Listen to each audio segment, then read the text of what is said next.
మరో ముఖ్యమైన విషయం చూసుకుంటే చాలామంది వెళ్ళడానికి ఇంట్రెస్ట్ చూపిస్తున్నారు. అక్కడికి వెళ్తే ఎలా ఉంటుందో తెలుసు, అంతా తెలుసు. మళ్ళీ అక్కడికి వెళ్ళిన తర్వాత మేము ఫ్యామిలీని మిస్ అవుతున్నాం, వాళ్ళని మిస్ అవుతున్నాం అని చెప్పి కొంత ఎమోషన్స్ ఫీల్ అవుతున్నారు. అఫ్కోర్స్ మీ లైఫ్లో కూడా అదే జరిగింది. ఏంటి మరి అలాంటప్పుడు ఎందుకు వెళ్ళడం అంత సాహసించి? మిస్ అయ్యే వాళ్ళు ఎందుకు వెళ్ళాలనుకోవడం? ఎందుకంటే ఖచ్చితంగా ఉండాలి, 100 రోజుల కోసం సిద్ధమయ్యే వెళ్తారు, కప్పు గెలుచుకోవాలనే ఎవరైనా వెళ్ళేది. కానీ ఎందుకు వెళ్ళిన తర్వాత ఫ్యామిలీని మిస్ అయ్యాను? చాలామంది కెమెరాల దగ్గర కూర్చొని ఏడ్చే సిచ్యువేషన్. ప్రతి ఒక్కళ్ళు కప్పు కోసమే వెళ్తారు అనేది కూడా కరెక్ట్ కాదు. ఓకే, ఇదే చెప్తున్నా నేను. నా క్యారెక్టర్ ఇది. నేను ప్రస్తుతం ఉన్న ప్రాబ్లమ్స్ ఇవి. జనాలు నన్ను ఏదో జడ్జ్ చేస్తున్నారు. నేను లోపలికి వెళ్ళిన తర్వాత జనాలు నన్ను ఎలా ట్రీట్ చేస్తారు, నా ఓటింగ్ని బట్టి ఐ విల్ బీ హ్యాపీ. నేను 1 వారం ఉన్నా, 2 వారాలు ఉన్నా, 3 వారాలు ఉన్నా సరే, కొంతమంది నేను జస్ట్ బిగ్ బాస్ కంటెస్టెంట్ అనే స్టేటస్ కోసం కూడా వెళ్తుంటారు.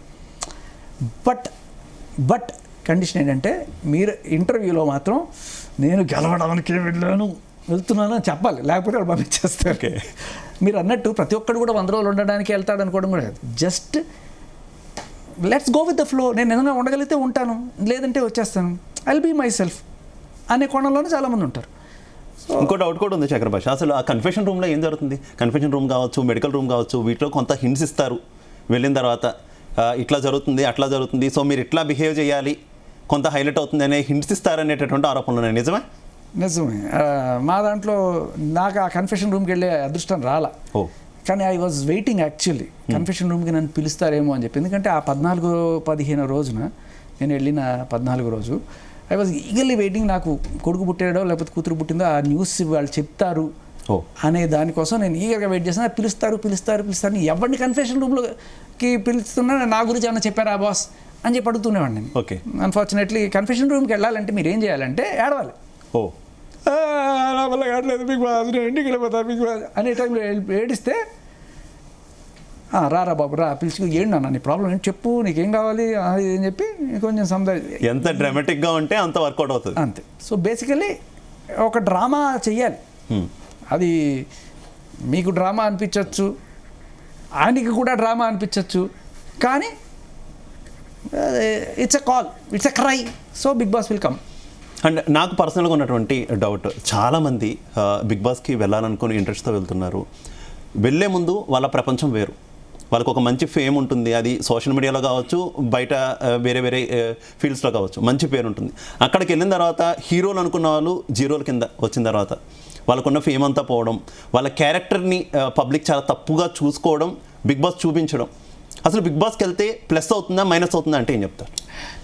కొంతమందికి ప్లస్ అయిన వాళ్ళు కూడా ఉన్నారు, కానీ ఎక్కువ మందికి మైనస్ అవుతున్నట్టుంది కదా. నేను ఎగ్జాంపుల్ బేబక్క మీతో పాటు ఉన్నారు.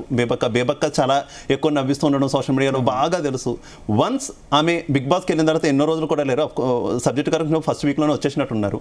ఆమె వచ్చేసిన తర్వాత చాలా నెగిటివ్ అయిన సిచ్యువేషన్ చూసాం. నెగిటివ్ అంటే ఆవిడని ఇన్ఫ్లుయెన్స్ చేశారు అలా.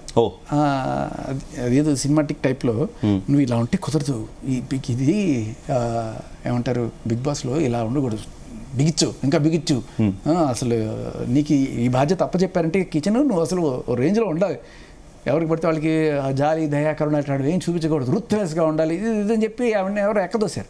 పాపం she is very kind hearted నిజం చెప్పాలంటే. కానీ వీళ్ళు చెప్పడం వల్ల బాగా టైట్ అయిపోయి జనాలకి కొంత దూరం అయిపోయింది. అంటే ఆవిడ ఆ క్రూయల్నెస్ అనేది కొంత క్యాప్చర్ అయింది, దానివల్ల ఆవిడ బ్యాడ్ అయింది. ఫైనల్గా ఒక 3 క్వశ్చన్స్ అడుగుతా, ఎస్ ఆర్ నో మాత్రమే ఆన్సర్ చెప్పాలి. బిగ్ బాస్లో ప్రేక్షకులు వేసే ఓట్లకు విలువ ఉందా లేదా? ఉంది అనే అనిపిస్తుంది నాకు. ఎస్. నెక్స్ట్, మళ్ళీ బిగ్ బాస్కి అవకాశం వస్తే శేఖర్ భాష వెళ్తారా వెళ్ళరా? వెళ్తారు. స్టిల్ ఇప్పటికే వెళ్తారు. ఇప్పుడు ఇంకా ఈజీగా వెళ్తారు. ఇంతకుముందు అంటే మా ఆవిడ ప్రెగ్నెంట్ కాబట్టి నాకు ఒక టెన్షన్ ఉండేది, బిందాస్గా వెళ్ళొచ్చు. కానీ వాళ్ళకి అది కాదు, నువ్వు బాగా నలిగిపోయే స్టేజ్లో నువ్వు రావాలి మాకు, అప్పుడు నీ ఏడుపు చూపించాను. ఫైనల్ క్వశ్చన్, ఇప్పుడు దాకా జరిగినటువంటి టోటల్ అన్ని బిగ్ బాస్ సీజన్స్లో మీకు ఇష్టమైనటువంటి కంటెస్టెంట్ ఎవరు, నచ్చని కంటెస్టెంట్ ఎవరు? మీరు ఈ క్వశ్చన్ నాకు కొంచెం 1 నిమిషం అయినా టైం ఇవ్వాలి, అంటే చెప్పడానికి కదా, ఆలోచించుకోవడానికి. డెఫినెట్గా వెంటనే గుర్తు రావాలి, ఇష్టమైనా ఇష్టం లేకపోయినా అంటే.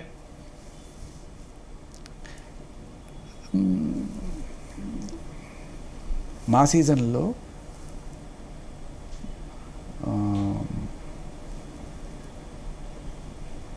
అందరు రెడీగా ఉంటారు ఇప్పుడు, నా పేరు చెప్తావా, నా పేరు చెప్తావా.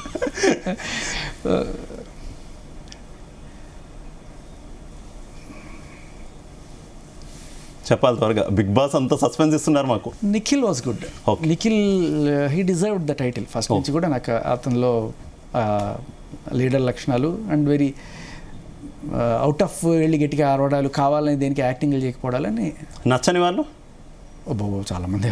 ఒక్కరు చెప్పాలి.